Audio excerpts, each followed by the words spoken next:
Aita trabajaba en el Hotel de Londres, era cocinero, era jefe de partida. Él fue fundador de un sindicato, Unión no sé cuánto guipuzcoana. Culinaria. Unión Culinaria Guipuzcoana. Seguramente. En septiembre del 36.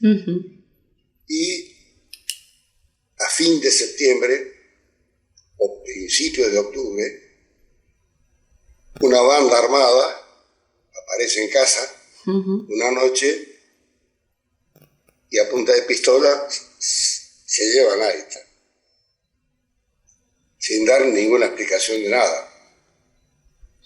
Además después averiguó al día siguiente o a las horas siguientes que lo habían llevado a Ondarreta. Y ella lo visitaba, pero no lo podía ver. Le llevaba ropa, le llevaba comida. Y ha quedado, porque esas estupideces, claro, ellos estaban aprendiendo a matar, ¿no?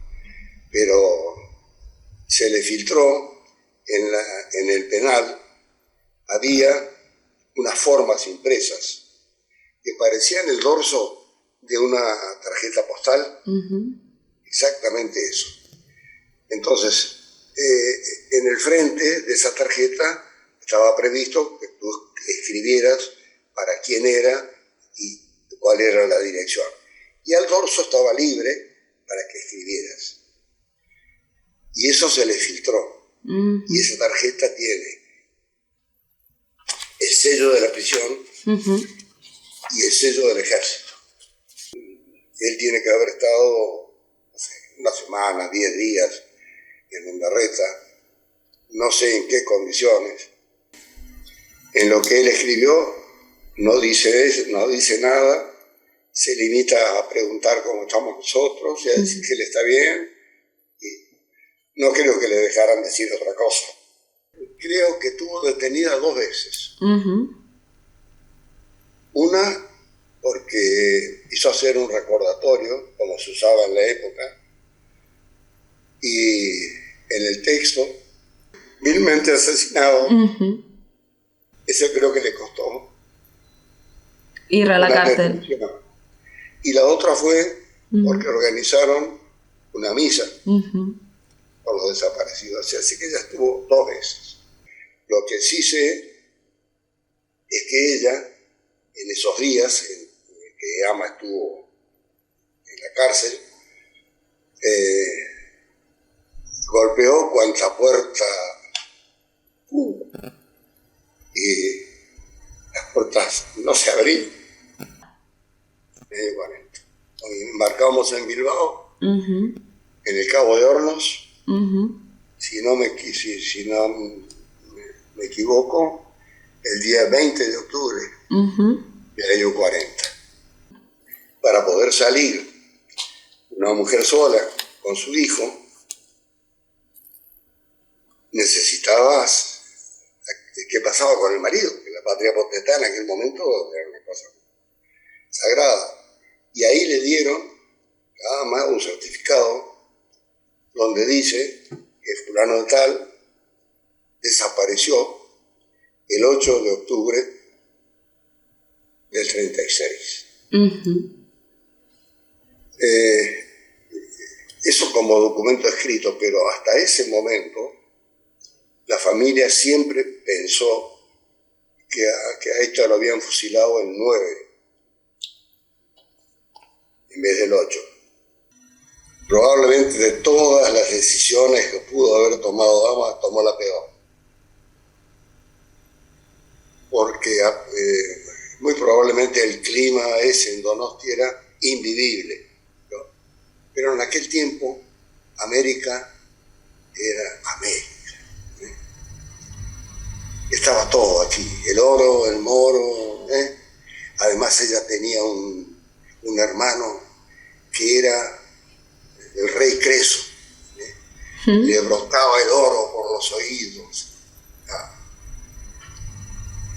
Y resultó que el pobre rey Creso era un hombre que había llegado prácticamente sin saber ni siquiera el castellano, no leo de leer y escribir, pero un tipo muy capaz, que aprendió a leer y escribir con el cura del pueblo, donde fue a trabajar, que después se inscribió en una academia que daba clases a distancia, que estaba en Buenos Aires. Él estaba en un pueblo que se llamaba Arias, a 400 kilómetros, y aprendió contabilidad, y aprendió aritmética, y aprendió a sacar porcentajes y a resolver, calcular interés y esas cosas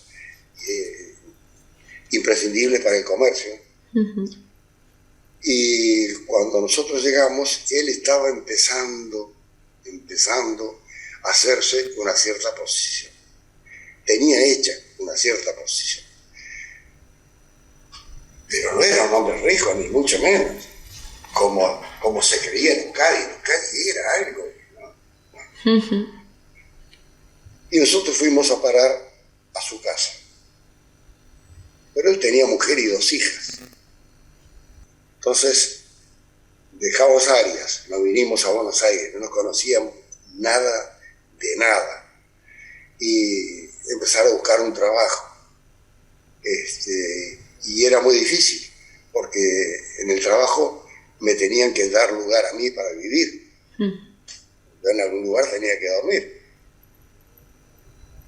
Hasta que otra vasca errante, que también es, o fue, creo yo, se llamaba Juanita Azurmendi.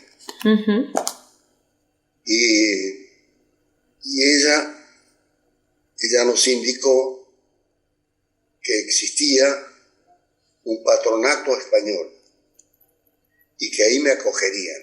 Bueno, mi mamá me llevó y efectivamente ahí las monjas se hicieron cargo de mí.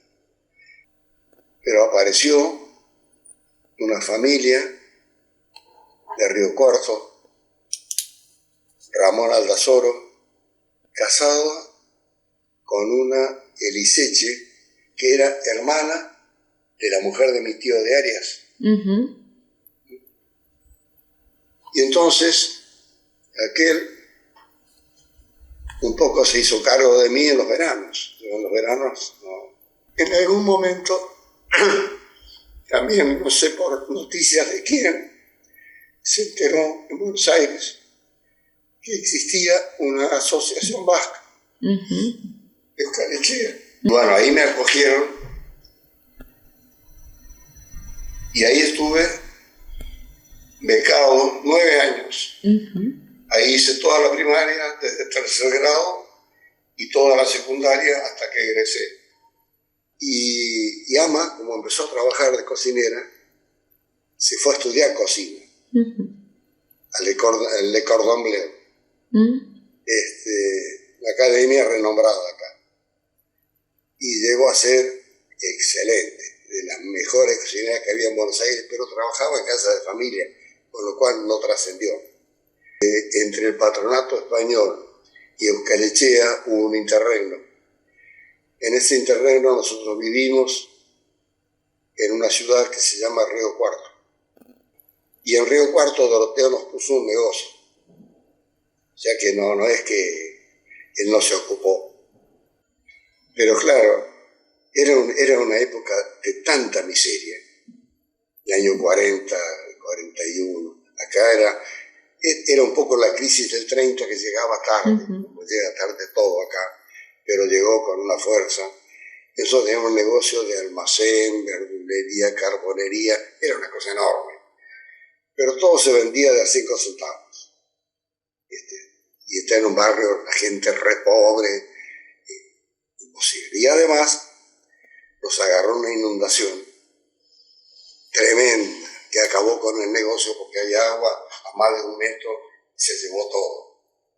Y ahí fue que vinimos a Buenos Aires, de ahí de Río Cuarto. O sea que el tránsito fue Arias, venir a Buenos Aires a tratar de trabajar de lo que se pueda, ser rescatados por Doroteo y puestos en un negocio en Río Cuarto, y ya cuando eso fracasó, ya venir a Buenos Aires a radicarse.